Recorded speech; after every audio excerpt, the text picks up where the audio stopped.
துலாம் ராசிக்கு green black லவ்ல அப்படின்னு சொன்னோம்னா ஃபர்ஸ்ட் ரிஷபம் அண்ட் மிதுனம் ரெண்டு பேரும் கற்பனையும் ரொமான்ஸும் ஒன்னா பிரிக்க முடியாது. அதனால இவங்க ரெண்டு பேரும் லவ்ல ஒத்துக்குவாங்க. துலாத்துக்கு கிரீன் பிளாக் இன் மேரேஜ் அப்படின்னு பார்த்தோம்னா ஃபர்ஸ்ட் வந்து கன்னியை சொல்லணும். அதுக்கு அடுத்தபடியா மகரம். ரெண்டு பேரும் வாங்க ஏதோ குடிசையோ மூலையோ ஓரமா இருந்து வாழ்ந்துட்டு போயிடும் அப்படின்னு போகக்கூடிய ராசிகள் இந்த ரெண்டு ராசிகள்.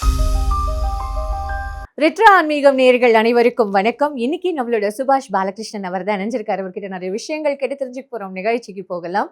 சார் வணக்கம் சார். வணக்கம் சார். இன்னைக்கு என்ன சார் இன்ட்ரெஸ்டிங்கான டாபிக்? இன்னைக்கு ரொம்பவும் இன்ட்ரெஸ்டிங்கான டாபிக்ஸை பார்க்க போறோம். ஒவ்வொரு ராசிக்கும் எந்தெந்த ராசி லவ்ல கிரீன் பிளாக் மேரேஜில் கிரீன் பிளாகும், லவ்ல ரெட் பிளாக் மேரேஜில் ரெட் பிளாகும் பார்க்க போறோம். இது பொதுவான கருத்து. இது எல்லா ராசி மக்களையும் குறிக்கக்கூடிய கருத்து அல்ல. பெருவாரியான ராசி மக்கள் ப்ராபபிலிட்டி 60-65% தான் நம்ம கணக்கு எடுத்துக்கணும். விதி விலக்குகள் நாம சொல்லக்கூடிய ராசிகள்ல இருக்கு. ரெட் ஃபிளாக்னா என்ன சார்? கிரீன் ஃபிளாக்னா என்ன சார்? ரெட் ஃபிளாக்னா இந்த ராசிக்காரங்க லவ்வும் பண்ணக்கூடாது, மேரேஜும் பண்ணக்கூடாது. அதே மாதிரி கிரீன் ஃபிளாக்னா இந்த ராசிக்காரங்களை லவ்வும் பண்ணலாம், மேரேஜும் சூப்பரா பண்ணலாம் அப்படிங்கிறது தான். Fine sir. சார் அப்போ நீங்க வந்து லவ்வுக்கு இந்த இது அப்படின்னு நீங்க சொல்றீங்க இந்த ராசிகள். இப்ப அடுத்த கேள்வி எனக்கு என்ன அப்படின்னா, அப்ப கல்யாணத்துக்கு அப்படின்றது வேற ராசிகள்? கண்டிப்பா மேரேஜ் கிரீன் ஃபிளாக்ன்றது வேற, லவ் கிரீன் ஃபிளாக்ன்றது வேற. Is it sir? ஆமாங்க.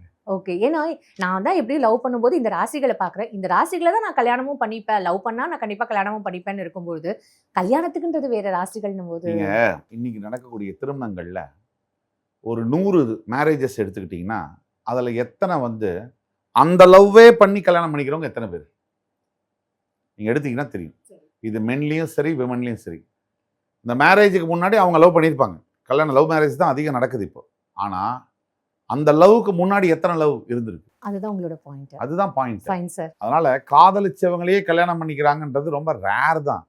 ஒரு காதல்லையே, முதல் காதல்லையே நான் சொல்றது, இந்த முதல் காதல் அதே திருமணமா முடியறதுங்கிறது விரல விட்டு எண்ணிடலாம். நீங்க இன்னைக்கு வந்து ஒரு 3 காதல் 4 காதல் ஆன பிறகுதான் திருமணம்ங்கிறதுக்குள்ள போறாங்க. திருமணத்திலேயே 3 போயிட்டு இருக்குது இப்போ, இன்னும் அட்வான்ஸ்மெண்ட்டா. அதனால இப்போ நீங்க கோர்ட்லாம் எடுத்தீங்கன்னா 2வது திருமணம், 3வது திருமணம், தேர்ட் மேரேஜ்.comலாம் வந்துருச்சு. அது போயிட்டே தான் இருக்கு. ஏன் இதெல்லாம் நடக்குதுங்கிறது ஒரு தனி டாபிக். ஆனா இப்போ நம்ம பேசக்கூடியது இந்த ராசிக்கு கிரீன் ஃபிளாக் தரக்கூடிய மேரேஜ்ல கிரீன் ஃபிளாக் தரக்கூடிய ராசி. Okay sir. கண்டிப்பா இது வந்து ரொம்ப இன்ட்ரெஸ்டிங்கா இருக்கும்னு நினைக்கிறேன். இப்போ இருக்கிற ஜென்ரேஷனுக்கு வந்து அப்படியா இதெல்லாம் இருக்குமா அப்படின்றத உங்களுக்கு யோசனையா இருக்கும். இப்போ நம்ம ஒவ்வொரு ராசிக்கும் ரெட் ஃபிளாக் இன் லவ், அப்புறம் ரெட் ஃபிளாக் இன் மேரேஜ், அப்புறம் green flag in love and marriage பார்க்கலாமா சார்? கண்டிப்பா. இது நேயர்களுக்கு மிகப்பெரிய ஒரு நிகழ்ச்சி, விழிப்புணர்வு. தவிர இந்த மாதிரி ஒரு நிகழ்ச்சியை வந்து இது எந்த ஒரு சமூக ஊடக வலைதளங்கள்லையும் பார்த்துருக்க கூடாத ஒரு கான்செப்ட். இது கண்டிப்பா நல்ல செய்தியை மக்களிடையே சேர்ந்து சேர்ப்போம். ஸோ துலாம் ராசிக்கு வந்து கிரீன் ஃபிளாக் இன் லவ் அப்படின்ற ராசிகள் இல்ல துலாம் ராசிக்கு கிரீன் ஃபிளாக் லவ்ல அப்படின்னு சொன்னோம்னா ஃபர்ஸ்ட் ரிஷபம் அண்ட் மிதுனம் இந்த ரெண்டு ராசியும் சொல்லலாம். கண்டிப்பா சொல்லலாம். ஃபர்ஸ்ட் ரிஷபம் மிதுனம் லவ் பண்றதுக்கு. ரிஷபம் வந்து கற்பனையிலேயே ஊறி வாழக்கூடிய ஒரு ராசி. துலாம் வந்து ரொமான்ஸுக்கு அடுத்த மீனிங்கே அவங்க தான். ஸோ ரெண்டு பேரும் கற்பனையும் ரொமான்ஸும் ஒன்றா பிரிக்க முடியாதது. திருவிளையாடல் படத்தில் பிரிக்க முடியாததும் கேள்வி கேட்குற மாதிரி. அதனால இவங்க ரெண்டு பேரும் லவ்வில் ஒத்து போவாங்க. மேரேஜுக்கு தான் இவங்களுக்குலாம் செட் ஆகாது. லவ்னு வரும்போது இவங்க ரெண்டு பேரும் கிரீன் ஃபிளாக் தான். அப்போ கிரீன் ஃபிளாக் இன் மேரேஜஸ்க்கு துலாத்துக்கு கிரீன் ஃபிளாக் இன் மேரேஜ் அப்படின்னு பார்த்தோம்னா ஃபர்ஸ்ட் வந்து கன்னியை சொல்லணும். 12ஆம் இடமா இருந்தால் கூட கன்னி. அதுக்கு அடுத்தபடியாக மகரம் சொல்லணும். துலாத்துக்கு மகரம் ரொம்ப பிடிக்கும், மகரத்துக்கும் துலாத்தை ரொம்ப பிடிக்கும். ரெண்டு பேரும் வாங்க ஏதோ குடிசையோ மூலையோ ஓரமாக இருந்து வாழ்ந்துட்டு போயிடும் அப்படின்னு போகக்கூடிய ராசிகள் இந்த ரெண்டு ராசிகள். சார் துலாம்க்கு சூப்பர் கிரீன் ஃபிளாக் ஆன ராசி? துலாம்க்கு சூப்பர் கிரீன் ஃபிளாக் அப்படின்னா அது மகரம் தான். நம்பர் 1 மகரம் மாதிரி ஒரு மேரேஜ் லைஃபு, லவ் லைஃப் எல்லாமே செட் ஆகக்கூடிய ஒரு ராசி துலாமுக்கு கிடைக்காது. அதனால் துலாம் பொறுத்த வரைக்கும் நம்பர் 1 ரிலேஷன்ஷிப்னா அது மகரத்துக்கூட இருக்கிறது தான் செட் ஆகும். ஜென்சி ஜென் ஆல்ஃபா அவங்களுக்கு வந்து எந்த ராசிகள் இவங்க வந்து லவ் பண்ணால் கரெக்டாக இருக்கும்? முக்கியமாக அப்புறம் கல்யாணம், அதாவது லவ் கல்யாணம் அப்படின்றத நீங்கள் சொல்வீங்களா சார்? ஆமாம்மா, அருமையான கேள்வி கேட்டீங்க. லவ்வும் காதலும் கல்யாணம் என்பதும் டோட்டலி வேற சப்ஜெக்ட் ரெண்டும். இதை மக்களுக்கு ஆமாம்மா, லவ் வேற கல்யாணம் வேற. புரியுதுங்களா? தப்பாயிடாதா சார் என்ன பேசுனா? லவ் வேற கல்யாணம் வேற அப்படின்னு. அதாவதுமா இன்னைக்கு நடக்கக்கூடிய காதல் திருமணங்கள்ல தம்பதியர்கள் எடுத்து கேட்டிங்கன்னா 100 கல்யாணம் நடக்குது. காதல் திருமணம்னு வச்சுங்க. அதில் 100ல் கேட்டிங்கன்னா 98 பேர் சொல்லுவாங்க இந்த கல்யாணம் காதல் திருமணம் தான், இதுக்கு முன்னாடி நான் காதலிச்சு தோத்து போயிருக்கேன்னு சொல்லுவாங்க. இது ஆணும் சொல்லுவாங்க, பெண்ணும் சொல்லுவாங்க. யாராவது ஒரு ஜென்சி, ஒரு ஜென் ஆல்ஃபா ஒருத்தரை காதலிச்சேன் அவங்களையே திருமணம் முடிச்சேன்னு சொன்னா லட்சத்துல 2 பேர் இருப்பாங்க. இல்லைன்னு சொல்ல முடியாது, லட்சத்துல எப்பயுமே இருப்பாங்க. ஆனா 99,000 பேர் 2 காதல் 3 காதல் அதுக்கு பிறகுதான் திருமணம் பண்றாங்க. இதுதான் யதார்த்த உண்மை. இதுல தப்புன்னு நீங்க எதை சொல்றீங்கன்னு எனக்கு புரியல. தப்புன்னா ஒருத்தரை காதலிச்சுக்கிட்டு இருக்கும் போதே இன்னொருத்தரை காதலிக்கிறது தப்பு. நீங்க ஜோசியர் தானே சார்? இல்ல நீங்க சைக்காலஜிஸ்ட் மாதிரி இந்த மாதிரியான ஒரு விஷயங்கள் கரெக்ட், அந்த மாதிரியான ஒரு விஷயங்கள் தப்புன்னு நீங்க எப்படி சார் சொல்றீங்க? நான் சொல்றத கவனமா கேட்டு புரிஞ்சுக்கணும். ஏன்னா ஒரு விஷயத்த ஈஸியா தவறா புரிஞ்சுக்கக்கூடிய தன்மை நம்மளுடைய ஊர்ல நிறைய இருக்கு. ஒரே ஒரு நேரத்துல 2 பேரை காதலிக்கிறது தப்பு. அது தவறான விஷயம். ஒரு காதல் முறிவடைஞ்ச பிறகு, ஒரு திருமணம் முறிவடைஞ்ச பிறகு மறுமணம் செய்யணும்னு சட்டமே சொல்லுது. அதுக்கு சப்போர்ட் பண்ணுது. எங்க சட்ட ரீதியா காதல் பண்ணும்போது ஒரு காதல் முறிவடைஞ்ச பிறகு இன்னொரு காதல் பண்ணக்கூடாதுன்னு எந்த தார்மீக சட்டத்துல இருக்கு, எந்த இந்திய அரசியல் சட்ட அமைப்புல இருக்கு? இல்லதான். ஆனா எல்லாத்தையும் தாண்டி இங்க நமக்கு மனசாட்சின்ற ஒரு விஷயம் இருக்குல்ல சார்? நீங்க என்ன சொல்ல வரீங்கன்னா உங்க ரூட்லயே வரும். ஒரு காதல் ஒருத்தங்க பண்றாங்க, அந்த காதல் தோல்வி அடைஞ்சிட்டா வாழ்க்கை முழுக்க யாரையுமே கல்யாணம் பண்ணாம அவங்க தனியாவே இருந்து மரணிக்கணும்ன்றீங்க. இல்ல சார், நான் அப்படி மீன் பண்ணல. அப்ப எதை தான் சொல்ல வரீங்க? இல்ல லவ் வேற, இந்த ராசி வந்து லவ்வுக்கு பொருந்தும், ஆனா இந்த ராசி வந்து லவ்வுக்கு பொருந்தாது, கல்யாணத்துக்கு மட்டும் தான் பொருந்தும் அப்படின்றது இது எப்படி சார்? அது நம்ம practical ஆ ஒட்டுமொத்த சொல்றீங்க. ராசின்னு சொல்ல மாட்டோம். நம்ம சொல்றது இந்த ராசியில் இருக்கக்கூடிய 70% பேரை சொல்லும். ஒரு 30% விதிவிலக்குகள் இருக்கும். இப்ப மிதுன ராசியை காதலிக்காதீங்க நான் சொல்றேன்னா எல்லா மிதுன ராசியும் தப்பானவங்க நான் சொல்லவே மாட்டேன். ஒரு பெருவாரியான ஒரு கணிசமான அளவு 65% அங்க தவறு இருக்கலாம். ஒரு எடுத்துக்காட்டு சொல்றேன். அதனால மிதுன ராசி தப்புன்னு சொல்ல, ஒரு எடுத்துக்காட்டு சொல்றேன். நம்ம சொல்ல வர இந்த ப்ரோக்ராம்ல ரெட் ஃபிளாக் கொடுக்கக்கூடிய ராசிகள்லாம் கண்டிப்பா நீங்க காதலிக்கவே கூடாது, கல்யாணமே பண்ணக்கூடாது. ஒட்டுமொத்த ராசிக்கும் அல்ல, அந்த ராசியில இருக்கக்கூடிய கணிசமான தொகையில இருக்கவங்க. Fine sir. சோ அப்போ இந்த ராசிக்கு இந்த ராசி பொருந்தாது அப்படின்ற மாதிரியான ஒரு ஃபேக்டர்ஸ்லாம் இருக்கா சார்? எல்லாத்துலயுமே வந்து விதிவிலக்குகள் இருக்கு. நம்ம வந்து விதியை பத்தி பேசலாம், விதி விலக்குகளை பத்தி நம்ம பேசல. சரி, பொருந்தாதுன்னு சொல்றீங்க. மேரேஜுக்கும் அந்த மாதிரி இந்த ராசியும் இந்த ராசியும் பொருந்தாதுமா அப்படின்றும் இருக்கா? கண்டிப்பா இருக்கு, கண்டிப்பா இருக்கு. அது தெரியாதனால தான் பல விவாகரத்து வழக்குகள் இன்றைய குடும்ப நல நீதிமன்றங்கள்ல காத்துட்டு இருக்கு. சார், இப்போ லவ்ன்றது வந்து ஒரு தானா வர ஒரு விஷயம் தானே. நான் போய் அவங்க கிட்ட நீங்க என்ன ராசின்னு போய் கேட்க முடியாது இல்ல சார்? சுருக்கமா சொல்றேன், நீங்க ராசியெல்லாம் பார்க்கல, லவ் பண்ணி தானே கல்யாணம் பண்ணிக்கிறீங்க. அப்புறம் என்ன இதுக்காக நீங்க வந்து அதை திருமணத்தை நீங்க விவாகரத்து பண்றீங்க? நான் கேட்குறேன், உங்களை வழியே கேட்குறேன், உங்க வழியில வந்து கேட்குறேங்க. நீங்க எதுக்கு நீங்க தெரிஞ்சுதான் லவ் பண்றீங்க? இதுதான் ஆண் இதுதான் பெண் தெரியும், என்னதுக்காக நீங்க குடும்ப நல நீதிமன்றத்தை விவாகரத்து பண்றீங்க? அப்படின்னா நீங்க யாரு? முட்டாளா இல்ல கெட்டவங்களா? இது ரெண்டுத்துல ஏதாவது ஒண்ணுதான் இருக்க முடியும். பொருந்தல அப்படின்றது ஒரு ஃபீல் ஆகுது அடா, இந்த ரெண்டுத்துல ஒண்ணுதானே இருக்க முடியும். நீங்க ஒண்ணு பொருந்தல முட்டாளா இருக்கணும். சார். அப்புறம் பொருந்தல இல்லம்மா, அப்படின்றது நான் கேட்கிற கேள்விக்கு பதில் சொல்லுங்க. நீங்க காதலிச்சு ஒருவரை தேர்ந்தெடுத்து கல்யாணம் பண்றீங்க. திருமணத்திற்கு பிறகு 4 வருஷம் 5 வருஷம் கழிச்சு 2 வருஷம் கழிச்சு 1 வருஷம் கழிச்சோ 6 வருஷம் கழிச்சோ 15 வருஷம் கழிச்சோ அவரை விவாகரத்து பண்றீங்க.